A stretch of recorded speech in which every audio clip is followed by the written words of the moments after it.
So when do I get paid for all of this work? You'll get paid when you get what I asked for. I'm on the scene of all the latest news. You got me a picture of a woman complaining about her dog and a shop being shut down. Get me more pictures of Spider-Man! Been chasing that menace all week trying to snap a picture for the newspaper.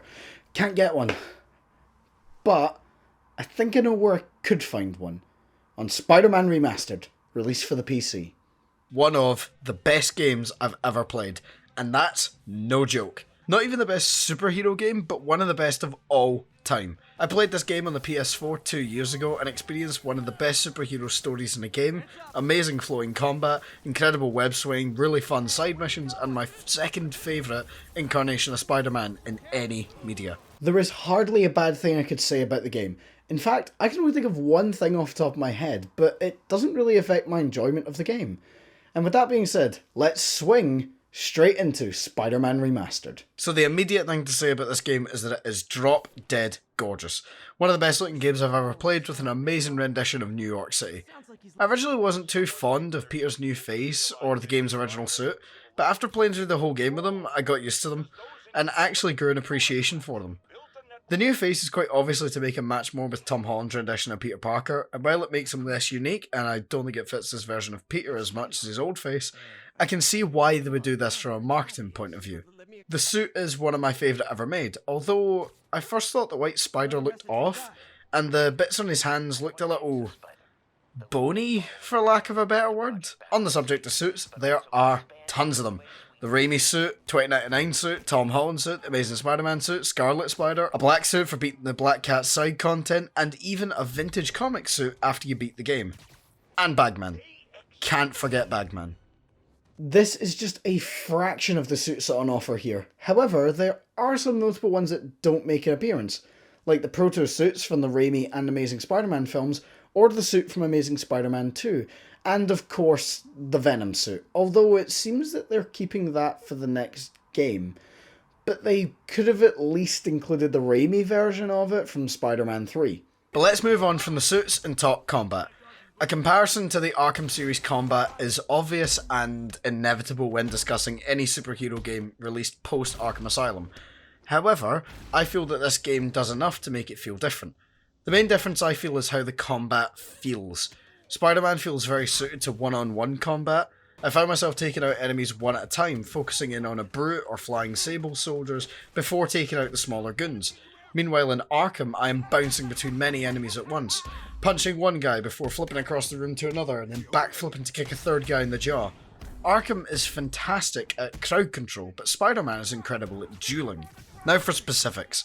The first difference is that Spider-Man doesn't counter, instead he dodges. Plus he can send enemies into the air and can jump up into aerial combos. He can also throw or web towards enemies in order to keep the combo going when there's a brief break in enemies rushing you. Another addition to the combat is the focus meter.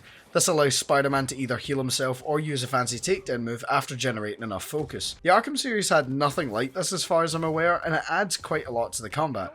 You can either guarantee an enemy is taken out of the fight and look stylish while doing so, or you can give yourself a health boost in order to make sure you stay alive, but the combat encounter will go on a little longer. It's a really nice balanced mechanic, and especially in some of the late game fights or the Sable outpost, the takedowns versus health decision can really be the difference between winning or losing. Another part of the combat is the variety of enemies and how you take care of them. Spider-Man Remastered has normal goons, brutes, shield enemies, enemies with guns, enemies with crowbars / stun buttons, whip enemies, enemies that are briefly invincible, and flying enemies. This variety is very much appreciated when it comes to keeping the combat interesting. Too many goons in the Arkham franchise are taken down the same way by hitting them with your fists. Spider-Man has to uppercut enemies with crowbars, zip towards flying enemies, and slide under shields in order to take these guys down. Means that I have to decide which enemy is the biggest threat and take them out first, until only the weakest are left, and it's fantastic. The traversal is another mechanic that I feel makes this game one of the best. The web swing can be described as easy to pick up, hard to master. I still haven't mastered the web swing, but I feel I have enough of a grasp on it to speak about it. It's not as deep as some Spider-Man games have been in the past. The R2 button is mapped to web swing and running / parkour, with the X button being mapped to point launching or boosting. You hold R2 to swing, and this on its own works perfectly fine, but if you press X at the apex of your swing, you will boost forward, maintaining your momentum. You can press L2 and R2 in order to zip to a point, and can press X just before you land in order to do a point launch. This can be upgraded to give you a massive boost when timed properly. There are also air tricks that can be performed to give you extra XP, as well as add some style to your swing. Moving on from the open world and into the missions, this story is my favourite in a superhero game. It would take me a long time to go into every single plotline since there are so many that are all weaving into one another, and I also don't want to spoil it. I really do recommend playing through this story yourself instead of watching a summary on YouTube, as those summaries do not do the game justice. However, I will be discussing bosses and certain missions that I particularly liked, so if you don't want any gameplay or slight story spoilers, skip to the timestamp on screen. My favourite mission by far was inside the raft. The massive prison break immediately before Rikers was great and had the stakes going up immensely with the massive amount of criminals that are now loose, but then the raft starts exploding and we make our way there to find out that many of Spider-Man's villains have broken free. These villains being Rhino, Scorpion, Electro, Vulture, and Mr. Negative, all being led by the newly insane Dr. Octopus. This mission includes chasing Electro through the super prison as it explodes all around you, and seeing Spider-Man greet every villain he encounters with a quip or witty line adds a lot to the backstory of this world. The ending of this mission is also incredible when watching Spider-Man taking on the entire Sinister Six, and holding his own for a minute before being overwhelmed. You can really feel the defeat as the super criminals beat down on Peter. His pain screams making me feel uncomfortable. It left me screaming at him in my head to get up and keep fighting, but to no avail. I also enjoyed the doubling up of bosses after this mission, the Vulture and Electro fight being the better of the two.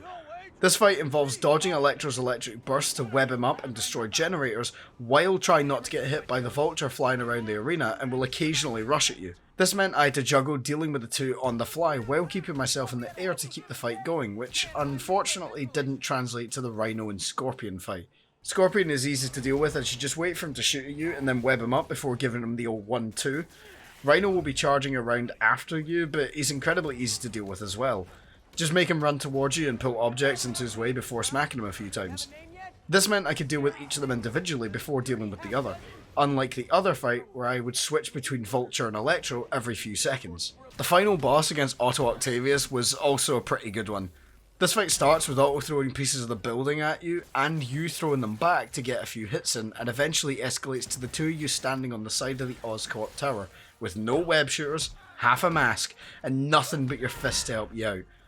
The fight wasn't necessarily great mechanically from this point onwards, but in the context as the final fight of the story, and the climax to the relationship between Peter and Otto, it more than makes up for the lack of mechanical depth. One of my favourite aspects of this game was the relationship between Peter and MJ, as it is probably one of the best depictions of a blossoming relationship I've ever seen in any superhero media. There's no point where MJ suddenly loves Peter again and gets with him. It slowly builds over the course of the game as they share small but intimate moments with one another. They also don't just get together and live happily ever after. They argue, push each other's buttons on occasion, but they will always be there to help out the other when it matters the most. And isn't that what a relationship is? Two complete individuals trying to compromise to reach a common ground while also remaining true to who they are?